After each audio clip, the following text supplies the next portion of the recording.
Hi guys, all for welcome my channel.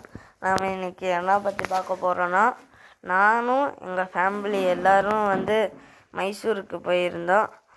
அதுதான் பார்க்க போகிறோம். எப்படி மைசூருக்கு போனீங்கன்னு பார்க்குறீங்க. ஃப்ளைட் டிக்கெட் ஒரு ஆஃபரில் வந்துருந்துச்சு. 6 இது வாங்கிட்டு அப்படியே ஃப்ளைட்டில் வந்துருச்சுன்னு சொன்னாங்க. அப்புறம் ஃப்ளைட் கூட போய் ஒரு ஃபோட்டோ எடுத்துட்டோம். அப்படி ஃப்ளைட்டில் ஏறி உட்காந்து சீட் பெல்ட் மாட்டிகிட்டே இருந்தேன் என் தம்பிக்கு. அப்புறம் வீடியோ எடுக்கிறாங்கன்னு தம்ஸ்அப் சிம்மல் காமிச்சேன். என் தம்பியை காமிச்சோன்னே அவனும் தலையாட்டிட்டு அப்புறம் ஏன் தம்ஸ்அப் சிம்மலும் காமிச்சிட்டான். அப்புறம் கொஞ்ச நேரம் அவனும் பெல்ட் மாட்ட ஆரம்பிச்சிட்டான். அப்புறம் விண்டோ வழியாக பார்த்தா நல்லா இருக்கேன்னு சொல்லி வீடியோ எடுத்துகிட்டே இருந்தேன். அப்புறம் குட்டி குட்டியாக தெரியுது வீடியோலாம். அப்புறம் கொஞ்சம் நேரம் போனோடனே லேண்டிங் ஆகிடுச்சு. ஃப்ளைட்டு லேண்டிங் ஆகிடுச்சின்னு சொன்னோடனே ஆல்ரெடி நாம் ஒரு கேப் புக் பண்ணியிருந்தோம். இந்த கேப்பில் ஏறி